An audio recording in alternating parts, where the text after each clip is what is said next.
하부 사이에 선 날들. 아침에 전화가 왔다. 짧고 낯선 숨을 섞어가며 어머니가 말했다.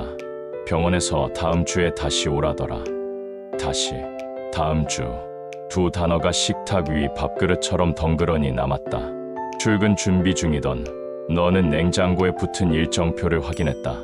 빨간 펜이 빽빽했다. 어린이집 발표회, 학교 상담, 회사 보고, 장보기, 부모님 병원. 칸과 칸 사이가 전부 사이였다. 우리 삶은 그 사이를 건너는 일이라는 걸 그날 더 분명히 알았다. 나는 먼저 회사에 메시지를 남겼다. 오전 반차. 이유는 묻지 않았다. 회사는 사람이 아니라 결과를 묻는 곳이었으니까. 아이는 식탁 맞은편에서 교과서를 챙겼다. 덮은 표지에 스티커가 삐뚤게 붙어 있었다. 오늘은 체육이 있다. 아이가 말했다. 나는 고개를 끄덕였다. 체육이 있다는 건 점심에 우유가 한 팩 더 나온다는 뜻이었다. 이런 세세한 정보들이 우리 하루의 조건이 되었다. 작은 정보들이 모여 큰 결정을 움직였다. 병원으로 가는 길에도 나는 머릿속에서 점심 메뉴를 계산했다. 돈과 시간과 체력, 그리고 우유 한 팩. 병원 복도는 늘 미지근했다. 의사는 컴퓨터 화면을 가리키며 천천히 설명했다. 지금은 지켜보시고 혹시라도 기억이 자주 흐려지거나 길을 잃으시면 다시 오세요. 지켜본다는 말은 어쩌면 아무것도 못한다는 의미에 가까웠다. 어머니는 볼펜을 꼭 쥐고 고개를 끄덕였다. 이 약은 식후에?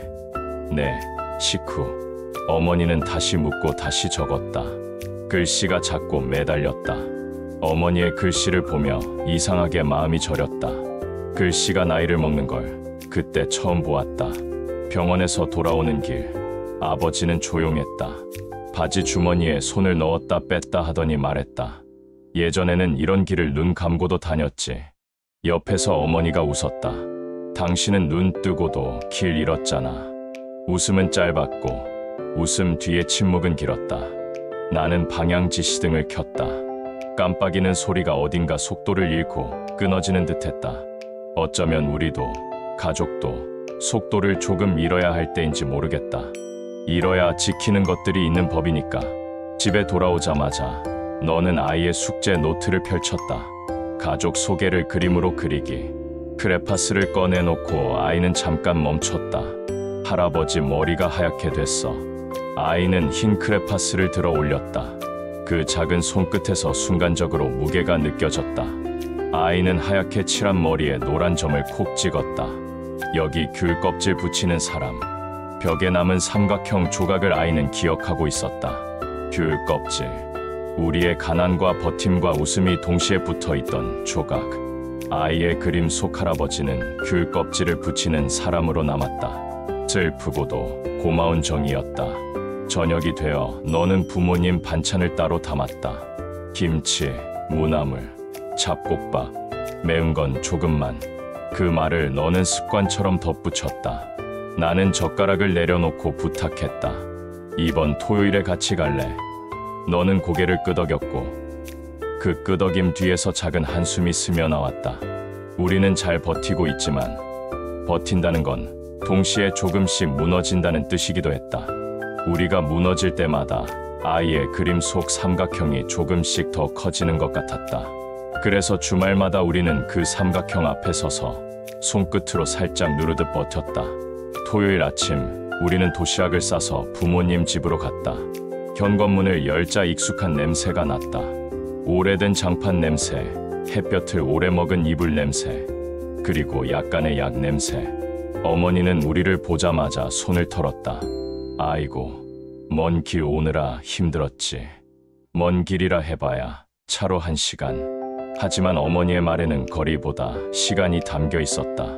오고 가는 시간이 우리에게 어떤 모양의 피로를 남기는지 어머니는 아는 듯했다. 아버지는 소파에 앉아 TV를 보고 있었다.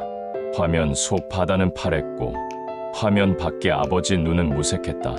아버지, 귤 가져왔어요. 내가 봉지를 들자 아버지가 손을 내밀었다. 손등에 혈관이 도드라져 있었다. 아버지는 귤을 잡고 잠깐 멈췄다. 껍질을 어디서부터 벗겨야 할지 생각하는 표정.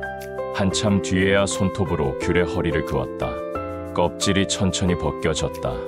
아버지는 껍질을 반으로 접었다. 접는 동작이 어렵게 느려졌다. 그 꾸물거림을 나는 끝까지 바라보았다. 벽에 붙일까? 아버지가 물었다. 나는 웃었다. 여긴 붙이면 안 돼요. 우리는 웃었고 그 웃음에는 서로의 늙음을 애정으로 감추려는 마음이 섞여 있었다. 점심 이후 너는 어머니와 함께 서랍을 정리했다. 보청기 배터리, 병원 영수증, 약봉투에 적힌 복용법. 서랍은 작은 병원이었다. 이건 언제 거지? 이건 작년. 그럼 버리자. 버린다는 말이 쉬울 줄 알았다. 그러나 버릴 때마다 무언가가 내 안에서 툭 하고 떨어졌다. 시간을 버리는 기분. 어머니는 영수증을 한 장씩 쓸어 담으며 말했다. 예전에는 장 안에서 밀가루 담아오면 모자랄까봐 손으로 꾹꾹 눌러 담았는데 나는 어머니의 손등을 보았다. 눌러 담는 힘은 여전히 남아있지만 무언가를 떠나보내는 힘은 조금 약해진 듯했다. 떠나보내는 일이 익숙해지는 나이. 그 나이를 어머니는 지나고 있었다. 거실 쪽에서 아이의 웃음이 들렸다. 아버지가 종이 비행기를 접고 있었다. 비행기는 어두운 천장을 가로질렀다가 거실장 위에서 멈췄다. 아이가 박수쳤다. 아버지는 자신이 한 일을 확인할 때처럼 천천히 미소 지었다. 그 미소를 보며 나는 생각했다. 우리가 지금 붙들고 있는 것은 잘하는 사람 아버지가 아니라 아버지 그 자체라는 것을. 잘하고 못하고의 문제가 아니었다. 존재 자체를 붙드는 일. 부모가 늙고 자식이 그 늙음을 감싸 안는 일. 우리 소설의 제목을 마음속에서 조용히 읽었다. 늙은 부모의 노래. 지금 그 노래가 아주 작은 음으로 재생되는 걸 들었다. 저녁 무렵 어머니와 나는 약국에 들렀다. 약사는 친절했다. 이건 저녁 식후에, 이건 어지러울 때. 어머니는 또 적었다. 메모지의 글씨는 점점 더 작아졌다. 집으로 돌아오는 길, 어머니가 말했다. 부모가 늙는 건 자식에게 길을 가르쳐주는 마지막 일인지도 모른다. 나는 물었다. 어떤 길이요? 어머니가 웃으며 대답했다. 내가 나중에 늙을 때 아이가 어디로 와야 하는지. 나는 대답하지 못했다. 그 말이 너무 정확해서였다. 정확한 말은 종종 칼처럼 마음에 들어왔다. 아프지만 고쳐지는 종류의 아픔. 밤이 되어 우리는 부모님 집을 나섰다. 아이는 뒷좌석에서 금방 잠들었다. 운전대를 잡은 너는 조용히 말했다. 우리도 언젠가 도움을 받겠지. 나는 고개를 끄덕였다. 그때를 위해 지금 기록하자. 냉장고 옆에 집 규칙 아래 한 줄을 더 적기로 했다. 6. 노부모 일정은 둘이 함께 확인하고 매주 월요일 저녁 10분 회의. 우리는 주차장에 차를 세우며 새로운 규칙의 모양을 떠올렸다. 규칙은 삶을 예쁘게 만들지는 않지만 무너지지 않게는 해준다. 예쁘지 않아도 괜찮았다. 우리는 무너지지 않는 쪽을 선택했다. 월요일 저녁 우리는 작은 회의를 했다. 달력이 펼쳐졌다. 요일마다 알약처럼 할 일이 놓였다. 화요일엔 어머니 진료, 목요일엔 아버지 물리치료, 토요일엔 시장 보기. 나는 회사에 연차를 어떻게 쪼갤지 계산했다. 너는 아이 학원 시간을 조정했다. 전화 몇 통으로 세 사람이 움직였다. 전화가 끊어지면 잠깐 조용해졌다. 그 조용함이 마치 숨 고르기 같았다. 우리는 숨을 맞췄다. 속도를 동시에 줄이는 법을 배웠다. 누군가 터치다운을 하면 다른 사람이 백업을 서는 법도. 회사에서는 내 자리 옆에 작은 식물 화분이 생겼다. 동료가 선물했다. 가끔 물만 주면 돼요. 물만 주면 되는 일이 얼마나 어려운지 아이를 키우고 부모를 돌보는 동안 알았다. 물의 양과 시간, 빛의 방향, 바람의 강도, 단순함 속에도 조정이 있다. 나는 화분에 이름을 붙였다. 사이. 우리 집과 부모님 집 사이, 일과 돌봄 사이, 과거와 미래 사이. 나는 그 사이에 물을 부었다. 적당히. 너무 적으면 마르고 너무 많으면 썩었다. 가을이 왔다. 아이는 학교에서 가을 운동회 준비를 했다. 엄마, 아빠도 와. 아이의 눈빛에는 기대와 불안이 동시에 있었다. 와, 우리는 동시에 대답했다. 같은 대답이 같은 타이밍에 나왔다. 운동회 날 우리는 돗자리를 펴고 앉았다. 아이는 달리기를 했다. 팔을 크게 휘저으며 다리를 뻗었다. 2등이었다. 아이는 고개를 숙였다. 나는 박수를 쳤다. 2등에게 보내는 박수는 더 커야 한다고 믿었다. 1등에 가려 보이지 않는 수많은 2등을 우리는 오래 겪어왔다. 2등은 삶을 오래 붙드는 법을 가르친다. 숨을 고르고 발을 고르고 다시 뛰는 법. 운동회가 끝나고 우리는 부모님 집에 들렀다. 어머니는 후다닥 과일을 깎았다. 사과 모서리가 가지런했다. 아버지는 TV 앞에서 졸고 있었다.